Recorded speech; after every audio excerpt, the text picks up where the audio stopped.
શિવ લીલાપીર વિસ્તારમાં આવેલ કોળી સમાજના સ્મશાનની જમીન અંગે પોલીસ સ્ટેશને કરેલ રજૂઆત. ખબર નહીં તો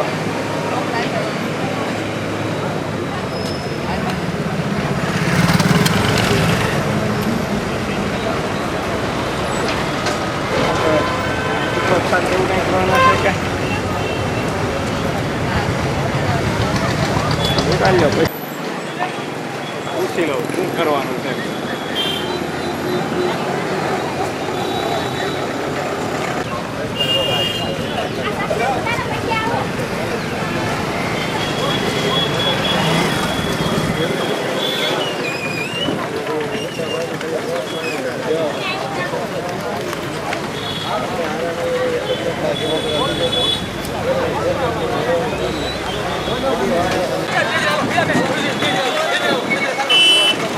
જમે જમે જમે ઉતાવળ નહીં કરાવતા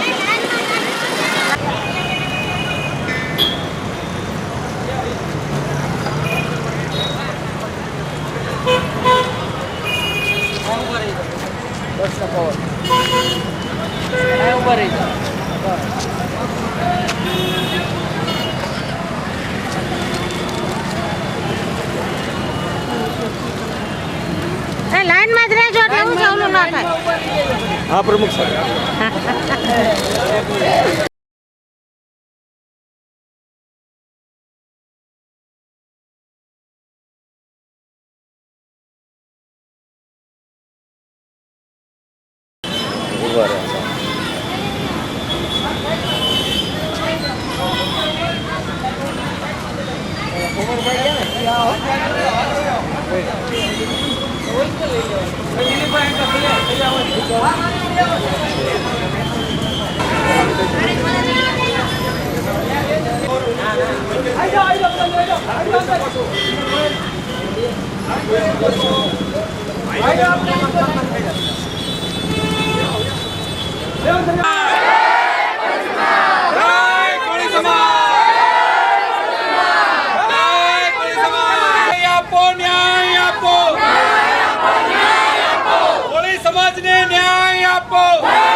અમને એ જગ્યા જોવે, અમારું પેક થઈ જવું જોવે.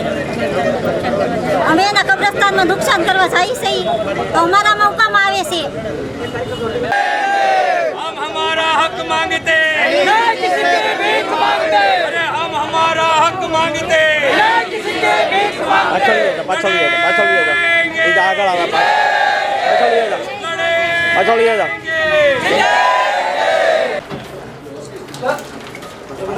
અભ્યાસ કરીને ઉપરી અધિકારીને સરની કાર્યવાહી કરશો. ઓકે છે. મને એટલી સાર વહેલી તકે સાહેબ અમારા તાસીન કરવાનો તો કેમ આવતા નથી?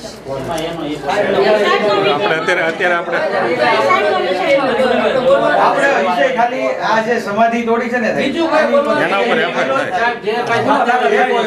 આપણે બીજી કોઈ તમારી પાસે અમારી ઓલી નથી કે ભાઈ એની તમે પ્રોટેક્શન આપો કે અરજી ઓલી લેવા માટે. ઈ તો લીગલી અમારે જે લેવાની છે એમાં ડેપ્યુટી કલેક્ટર સાહેબને કરીને ત્યાંથી અમે પ્રોટેક્શન ની કરાવશું. અને સાહેબ એમના આગેવાનને બોલાવીને કે ભાઈ તમે જે પણ આ લોકો હોય ને કે ભાઈ તો તમારે ગવાય તો આપો નામ એમ કે એમના આગેવાનને બોલાય તો શાંતિથી એક આખું એક મામલો પતે. જ્યાં બીજા તત્વો છે ને એ લોકો હેરાન કરે એના છે. આગળનો તો ખબર જ હોય કે આ નરાધમો કોણ છે. હો ના. એક મહિના પહેલા સાહેબ મરણ થયું ને ઈ સમાધિને આખી મહિના ના એ છે 11 દિવસ થયા છે. 11 દિવસ થયા ને નનામી રાખી કાઢી નાખી.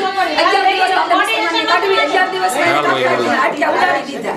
અને સાહેબ ઓછામાં ઓછા 70-80 વર્ષથી ના સમાધિ આપી હું જ છે. વધારે ચલો જોઈએ સલાહ લઈને આગળ હશે કાયદેસરની કાર્યવાહી. ભલે ભલે બરાબર. ઓકે.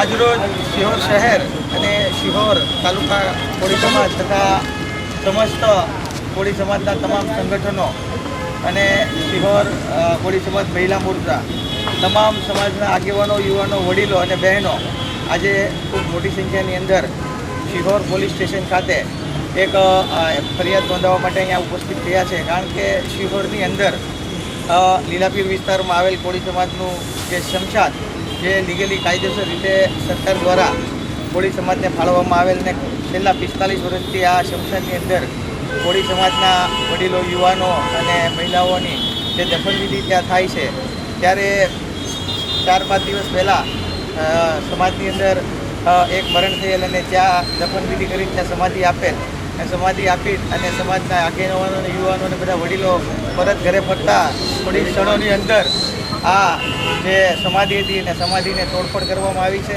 વારંવાર આવા અસામાજિક તત્વો દ્વારા અહીંયા કૃત્ય કરવામાં આવે છે.